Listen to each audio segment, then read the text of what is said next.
Stéphanie Kerba, députée de Seine-Maritime, radicale de la première heure. Et surtout, Stéphanie s'intéresse beaucoup au sujet autour de l'économie circulaire et de la RSE, mais pas seulement. Bonjour Stéphanie. Je vais accueillir maintenant une amie, Frédéric Dumas. Frédéric Dumas, député des Hauts-de-Seine. Oui, nous avons eu plein d'aventures communes. Député des Hauts-de-Seine, membre du groupe Liberté et Territoire au Parlement, mais surtout une grande femme de culture. Elle s'occupe de beaucoup de choses. Je ne sais pas par où commencer, mais elle fait de la production et surtout, je vous demande quand même d'applaudir quelque chose parce que quand on est français, il faut être fier d'être français à certains moments. Quand même productrice de The Artist, qui a eu un Oscar à Hollywood, productrice d'un film qui, moi, me tient particulièrement à cœur, qui a eu un succès phénoménal, Timbuktu. Donc, je vous demande d'applaudir ça. Bravo. Et bienvenue, Frédéric. Et moi, j'accueille donc Benoît Simian, qui est un député de la Gironde, qui est un spécialiste des transports ferroviaires et qui est un nouvel adhérent au mouvement radical. Merci.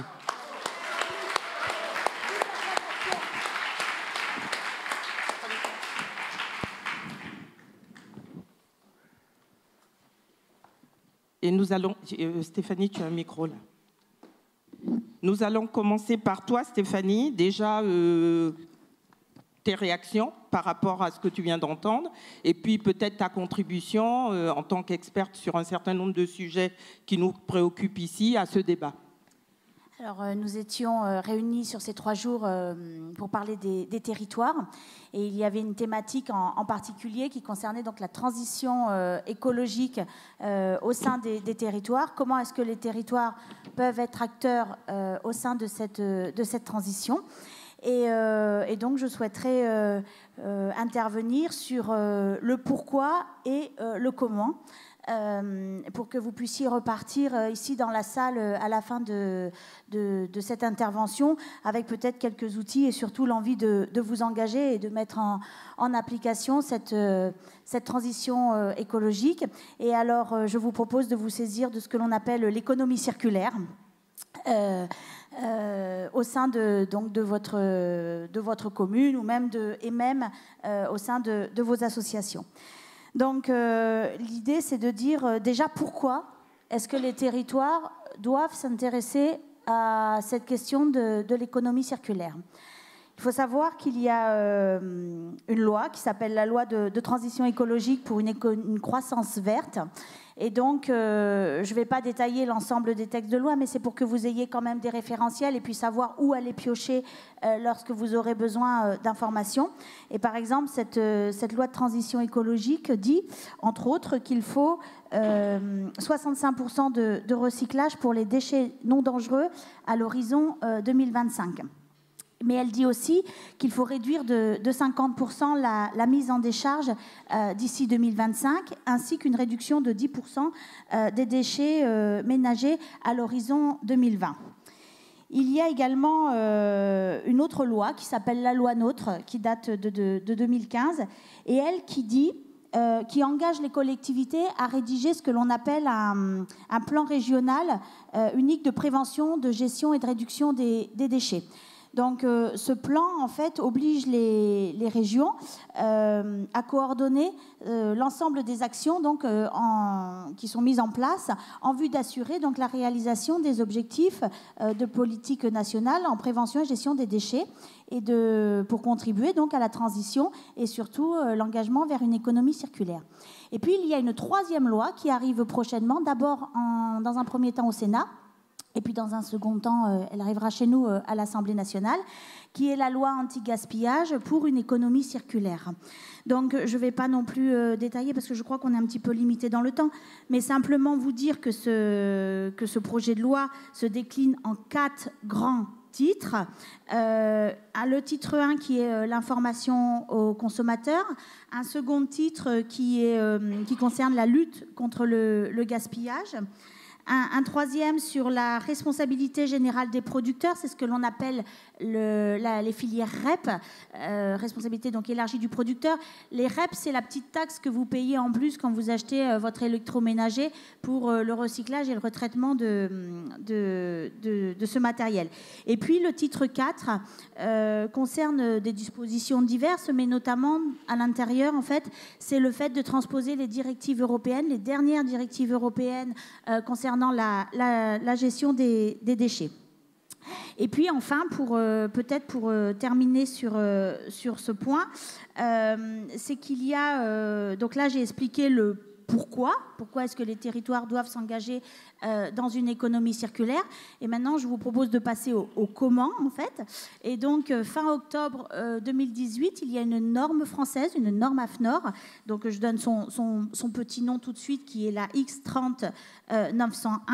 Et cette norme française, qui est aujourd'hui publiée et que vous pouvez vous procurer, eh bien, en fait, est une norme de management. C'est un mode opératoire pour dire, ben voilà, vous voulez vous engager sur la mise en place d'une dynamique d'économie circulaire, eh bien, voici la méthode que l'on vous propose d'utiliser. Et donc, l'idée de cette norme, en fait, c'est qu'elle est construite elle croise les 3 dimensions, et en plus, ces 3 dimensions qui sont chères aux radicaux, qui sont donc l'environnement, l'économie et le sociétal, avec les 7 domaines d'action, on appelle ça comme ça, de l'économie circulaire. Et donc, à savoir toute la question des approvisionnements durables, de l'éco-conception, la symbiose industrielle, et ça c'est très important pour la partie aménagement du territoire, de savoir, de dire, eh bien voilà, on attire telle industrie, mais qu'est-ce qu'on va mettre autour comme environnement économique eh bien, pour que tout ça fonctionne ensemble et de manière cohérente. Et puis les notions d'économie de fonctionnalité, donc là il y a toute la notion aussi de start-up, de plateforme, et là on rejoint le numérique avec la table précédente. Les questions également de consommation responsable, et puis l'allongement donc de la durée d'usage, tout ce qui est obsolescence programmée, et enfin la gestion efficace des matières ou produits en fin de vie. Donc là, vous avez via cette norme en fait un outil opérationnel pour décliner dans vos territoires ou votre structure associative l'économie circulaire. Et puis enfin, ce que je voulais vous dire également, c'est que cette norme, c'est la première norme mondiale sur l'économie circulaire, et que donc les travaux sont portés aujourd'hui à l'international via ce que l'on appelle l'ISO, et ce comité technique ISO sur l'économie circulaire est présidé par la France et le secrétariat également par la France. Donc aujourd'hui, je suis là en fait pour vous dire que la France a une réelle avance sur cette question d'économie circulaire, de transition énergétique, parce que c'est un des piliers centraux majeurs de la transition écologique et même, je dirais, j'irai plus loin, même énergétique, et que pour que la France, que notre pays en fait garde cette avance, eh bien, il faut la décliner réellement au sein des territoires, parce que si on reste dans la théorie, ça ne marchera pas. Mais juste vous dire qu'aujourd'hui, voilà, le milieu législatif, le monde législatif permet la déclinaison et le permettra d'autant plus prochainement avec la loi anti-gaspillage, que vous avez un outil via cette norme à disposition, et qu'en plus, vous avez quelque part eh bien, des brevets peut-être à développer aussi pour garder cette compétition, en tout cas au niveau même international et européen. Voilà, je vous remercie.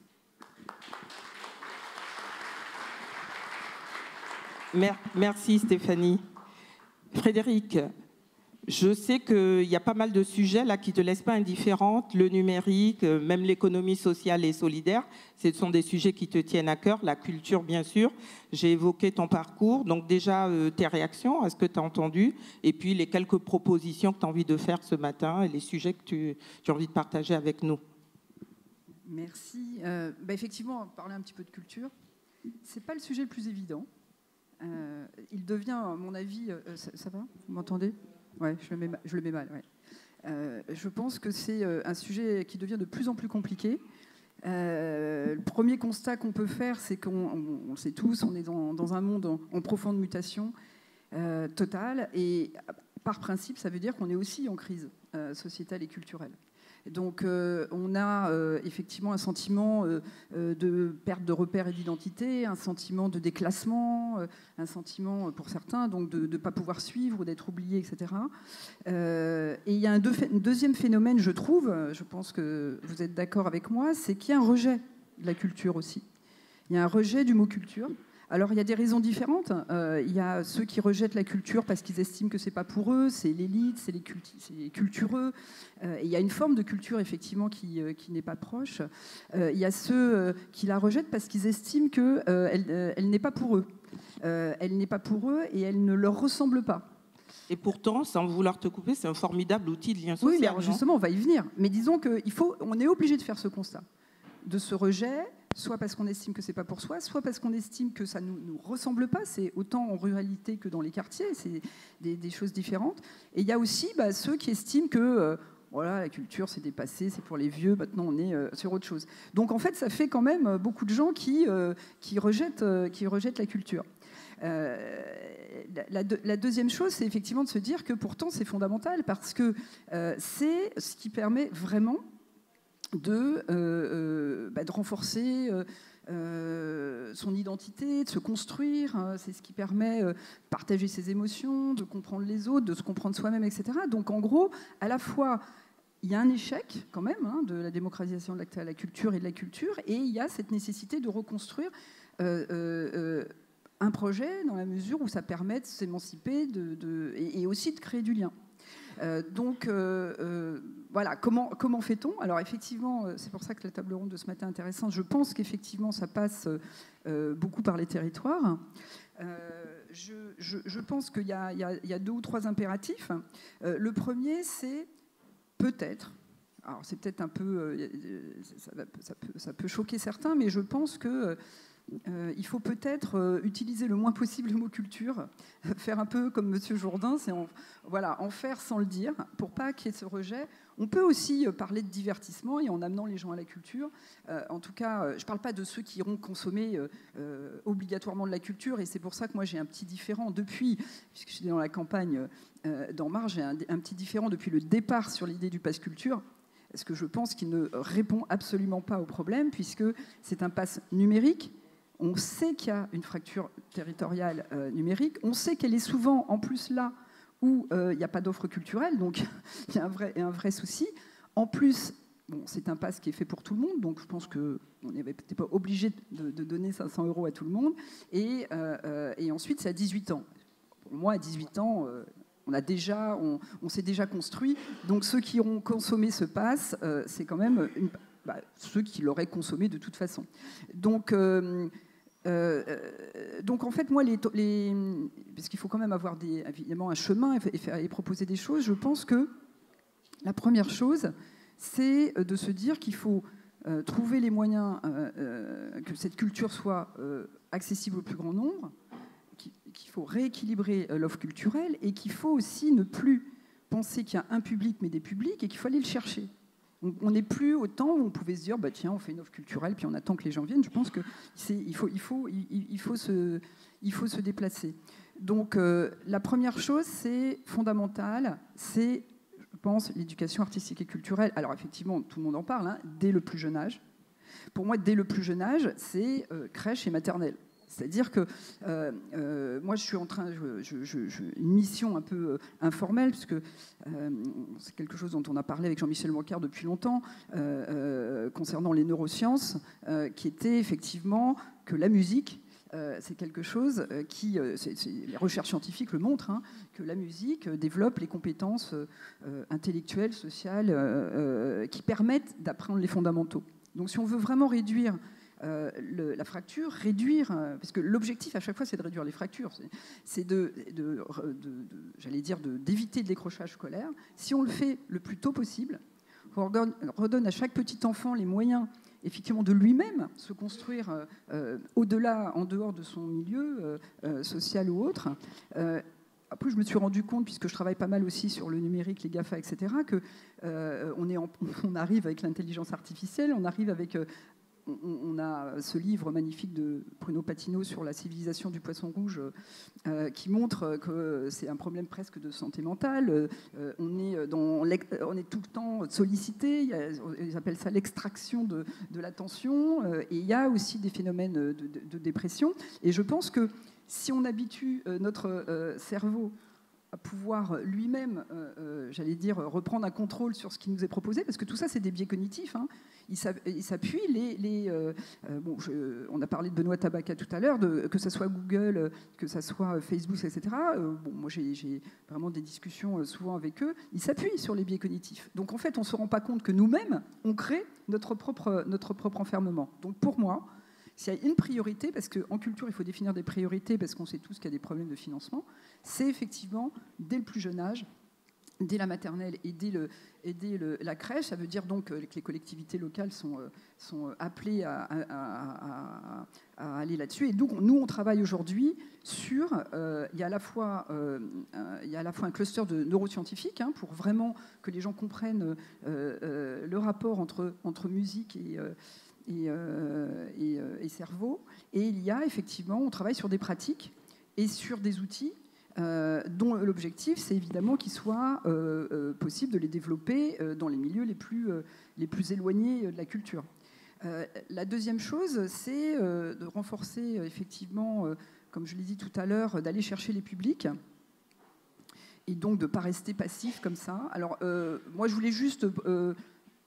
faire deux propositions concrètes, puisque c'est ça quand même qui est intéressant, et il y en a plein. Mais la première, c'est, je pense que le crowdfunding, je vais le détailler un peu plus, est quelque chose qui est intéressant pour des collectivités locales.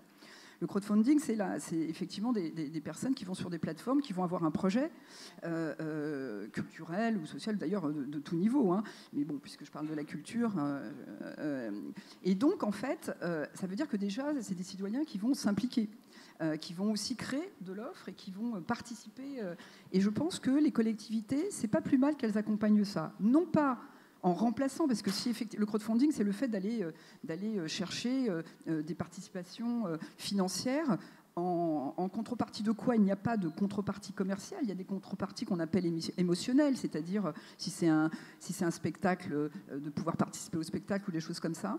Et la collectivité ne va pas remplacer, puisque ce serait idiot, puisque ça veut dire qu'il y a des personnes qui amorcent le sujet et des personnes qui participent, mais il pourrait y avoir une espèce de plus-value d'intérêt général.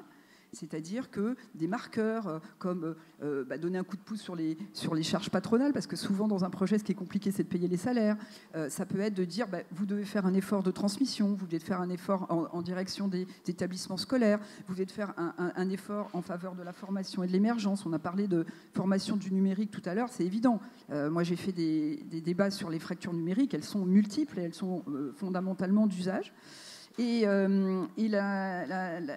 l'autre projet aussi qui a été développé justement en Aquitaine, et je travaille avec cette personne-là qui l'a fait au niveau départemental, et je trouve que c'est intéressant de le faire au niveau départemental mais aussi au niveau régional. Elle a appelé ça le bus des curiosités. C'est très intéressant parce que en fait, comme il y a des endroits où il n'y a pas d'offres culturelles, au lieu effectivement d'en créer... alors que c'est compliqué, et puis à la fois sur le plan financier et autres, c'est un bus qui emmène les gens vers l'offre culturelle. Mais en plus, ça s'appelle bus des curiosités parce que les gens ne connaissent pas la destination. Et donc, en fait, il y a un truc assez marrant, parce que d'abord, ils voyagent, alors c'est éco-responsable aussi, transport collectif, etc. Ils voyagent en ne sachant pas là où il va aller, donc on va pouvoir leur proposer quelque chose qu'ils n'auraient pas découvert. Il y a des personnes pour qui c'était la première fois qu'ils allaient au spectacle vivant, par exemple. Hein. Donc, à la fois, on les met en contact avec l'offre, on leur fait découvrir quelque chose, on leur fait partager, parce qu'ils se retrouvent aussi entre des personnes qui sont totalement différentes. Et en plus, ça vient renforcer, évidemment, renouveler le public des établissements qui sont concernés. Voilà, c'était des petites pistes.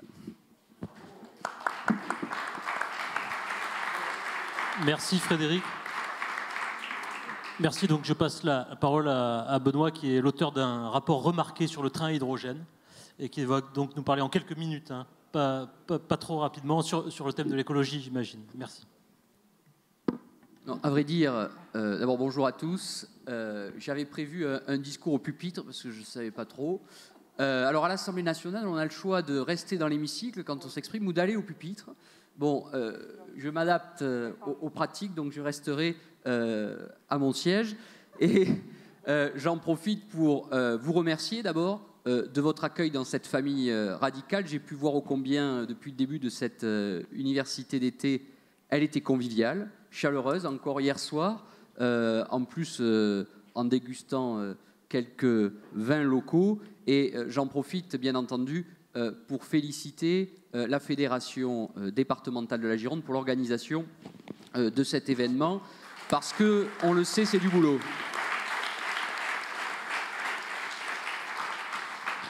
Et notamment Nathalie Delattre, qui a une énergie, on le sait tous, qui n'est plus à prouver. Et c'est vrai que je dois dire, je pense que Bordeaux, avec la chaleur que nous avons connue ce week-end, a été au niveau de l'accueil que nous avons pu vous faire, à la hauteur de l'accueil qui m'a été réservé, assez récent, puisque j'ai rejoint la famille radicale au mois de juillet. Encore que, parce que si je vous fais une confidence, tout ça avait commencé le lendemain de mon élection, lorsque j'ai reçu, j'ai été élu le dimanche 17 juin 2017, 18 juin, et le 19 juin au matin, à 9h, je recevais l'excellent sage, ministre de l'Agriculture à l'époque, Jacques Mézard. Et c'était déjà convivial parce qu'il venait à 10h le matin déguster quelques crus au Salon Vinexpo, et j'en profite pour saluer son excellent collaborateur Samuel Degara, qui a su toujours monter d'excellentes séquences. Donc vous voyez, tout ça a cheminé, et puis nous nous sommes vus, nous avons créé des combats communs. D'ailleurs, ce matin, je m'exprimais sur un sujet qui me tient à cœur, le sujet des 80 km/h, parce que c'est un dossier qui est à l'image de tous les débats que l'on a eus depuis le début sur la décentralisation, finalement, et la méthode que nous employons quand nous sommes aux responsabilités. Et moi qui ai été maire, en tout cas élu local pendant près de 10 ans, je suis arrivé à l'Assemblée nationale avec un bagage de cheminot, un bagage d'élu local, et j'ai été assez frappé de voir très vite que dans la méthode, il y avait une certaine déconnexion, alors que le programme est bon. Sur le fond, la politique est bonne. Comparé au quinquennat précédent, nous n'avons pas à rougir du maintien des dotations aux collectivités locales, d'un soutien sans faille à l'investissement local, justement pour accompagner les collectivités. Mais en effet, parfois, un centralisme jacobin qui nuit aux priorités que nous devons avoir, qui sont la défense des territoires, l'écologie, vous en avez longuement débattu. J'ai participé aussi à l'atelier hier sur le numérique, qui est totalement lié à la fracture territoriale. Et on voit bien, si on doit retenir une chose de cette université d'été ce week-end à Bordeaux, dans cette capitale girondine, que tout ne peut pas se décider à Paris. Et excusez-moi de le marteler, j'ai l'impression de me répéter depuis 2 ans, mais je sais qu'au Sénat, vous avez beaucoup moins de mal à faire imprimer ce type de discours, mais à l'Assemblée, il faut se répéter inlassablement. Et j'en profite d'ailleurs pour affirmer ici mon attachement au Sénat, parce qu'on entend souvent, comment dire, un Sénat bashing, et je dois dire que c'est précieux de pouvoir travailler main dans la main avec la Chambre haute quand on est à la Chambre basse. Et je crois que le défi de cet acte 2 du quinquennat, c'est de faire travailler la Chambre haute, la Chambre basse et les chambres locales, tous ensemble, encore plus avec les enjeux et les défis que nous avons électoraux en mars prochain, mais là aussi, dans le choix qui sera fait pour les candidats aux municipales, être extrêmement girondin dans la méthode. Or, de ce que j'entends, je vois, je lis, je crois que le compte n'y est pas dans la méthode de la majorité présidentielle quant au choix des candidats aux municipales. Ici, à Bordeaux, en tout cas, je nous félicite d'avoir soutenu Nicolas Florian, parce qu'on ne peut pas faire fi, dans le choix aux municipales, des histoires municipales, des accords locaux avec tel ou tel partenaire, allié, ami. Et je crois que là aussi, nous devons être extrêmement girondins. Alors, c'est pour ça qu'avec mes collègues ici présents, Philippe Huppé et Romain Gros qui arrive de Perpignan, Stéphanie, nous avons formé avant les événements des Gilets jaunes parce qu'on a senti que sur la méthode, on n'y était pas et que ça allait craquer. On a lancé, il y a pile un an, un cercle d'élus dans la majorité présidentielle, un cercle dit girondin. Alors, au Sénat, vous avez la chance d'avoir le groupe RDSE. À l'Assemblée, nous sommes des radicaux en marche dans la majorité présidentielle et donc majoritairement représentés. Tous les radicaux sont au cercle girondin, on peut le dire. Et la particularité, c'est que nous avons tous dans notre bagage ce bagage d'ancien élu local et souvent d'anciens maires, pour certains de futurs maires, et je souhaite bonne chance à notre collègue Romain Gros qui est investi pour les municipales à Perpignan. Je le dis parce qu'il a pris la route à 4h du matin pour être là à 9h, il était très assidu, et avec une rigueur comme ça, ça ne peut que le conduire à la victoire. Alors, sur les chantiers à l'Assemblée nationale, ça a été dit par mes collègues, Stéphanie et Frédéric. Moi, je n'ai pas trop la dimension artistique de Frédéric, je suis plutôt cartésien, juriste de formation. Néanmoins, je vais essayer de contribuer au film que l'on va écrire ensemble pour cet acte 2. J'espère que ça ne sera pas un mauvais film, qu'il sera le plus beau possible et qu'il nous permettra de rêver dans les projets que nous porterons. Mais je crois que cette rentrée parlementaire va être passionnante parce qu'il y a des sujets du quotidien des Français. Ça commence dès la semaine prochaine et je salue la présence de Christophe Péchu, le président de l'Agence de financement des infrastructures et maire d'Angers. Ça commence dès la semaine prochaine avec la loi mobilité, puisque vous le savez, il n'y a pas eu d'accord entre le Sénat et l'Assemblée. Donc on a l'examen cette semaine en commission à l'Assemblée nationale de ce texte, où nous allons avoir quelques débats. Un sujet que j'évoquais, les 80 km/h, qui vont être l'occasion de reposer cette question de la méthode. Il y a les paroles. Moi, j'ai bien entendu, faisons confiance au territoire dans le discours de politique générale de notre Premier ministre. Maintenant, il y a les actes. Et cet acte 2, d'ici le mois de décembre, avec le projet de loi de finances, avec le projet de loi engagement et proximité porté par Sébastien Lecornu, avec la réforme constitutionnelle qui se murmure et qui se dessine avec la différenciation territoriale, vont être l'occasion d'écrire tous ensemble les actes qui vont aller avec ces paroles. Et je tiens à saluer la pugnacité d'Annick Girardin, que l'on a accueillie hier en Gironde. Elle a fait un passage dans nos universités, elle va arriver, et puis on a eu la chance de lui faire partager quelques vins à la Cité du Vin, et puis de découvrir le musée de la mer Marine, parce que Annick a cette pugnacité pour défendre ses dossiers avec cette volonté de respecter cette différenciation territoriale de nos outre-mer. Et d'ailleurs, elle disait, le mot outre-mer est sans doute à changer, parce que la société a changé, et elle disait hier très justement qu'il faudrait parler de l'archipel France. Et je peux vous dire que nous Girondins, nous parlementaires, nous serons à ses côtés pour écrire cette page de l'archipel France, encore plus en Gironde, parce que certains le savent peut-être, nous avons un archipel, l'archipel de la Gironde, avec l'île verte, l'île de Mâcon, l'île Margot, que je vous invite, si vous revenez ou si vous avez un peu le temps cet après-midi, à aller découvrir, encore que les liaisons fluviales ne sont pas trop encore au rendez-vous. C'est tout le sujet de la continuité territoriale que je pourrais évoquer, parce que vous savez, ça a été dit, que je suis très attaché au sujet des transports. C'est pourquoi je travaille assez fréquemment avec Christophe Béchu, notamment pour boucler le volet financement. Parce qu'il y a, quand on est arrivé aux responsabilités, eu un petit trou dans la raquette, accessoirement de 10 milliards dans les projets, les grands projets d'infrastructure qui étaient prévus pour notre pays. Moi, je fais partie de ceux qui pensent qu'il faut trouver des nouvelles ressources, tout en trouvant le bon équilibre par rapport aux défis écologiques. Donc, en effet, avoir des leviers en termes de fiscalité comportementale. Et je fais partie de ceux qui pensent que nous devons aller vers un passe-camion régional, non pas une écotaxe, parce que nous avons échoué sur l'écotaxe, mais si nous avons échoué au niveau national, pourquoi ne pas faire confiance aux régions pour créer le passe-camion régional, qui permettrait justement de donner des leviers aux collectivités pour tel et tel projet de transports locaux. Parce que ici, par exemple, à Bordeaux, vous avez peut-être pu le découvrir en arrivant, sans doute, nous sommes congestionnés en permanence par les flux de transport poids lourds, par les flux touristiques. Et malgré tout, nous aurons encore besoin de grands projets d'infrastructure pour notre pays.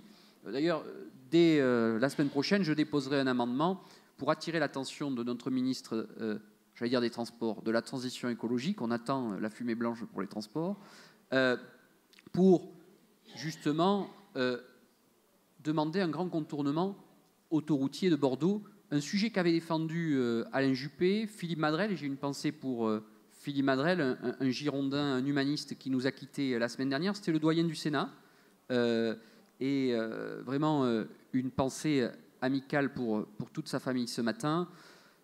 C'est aussi la famille dont j'arrive, parce que je ne renie rien, mais je crois qu'aujourd'hui, nous sommes le défi que nous devons accomplir ensemble avec la famille radicale, c'est participer collectivement à la reconstruction politique de notre pays, parce qu'on le voit, le vrai danger, c'est les extrêmes.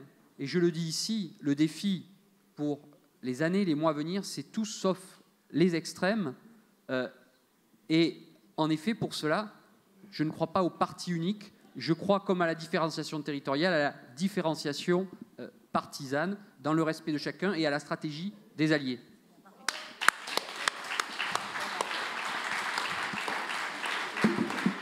Merci Benoît, je suis vraiment désolé qu'on ne puisse pas vous accorder plus de temps. Merci à tous les trois, mesdames les députées.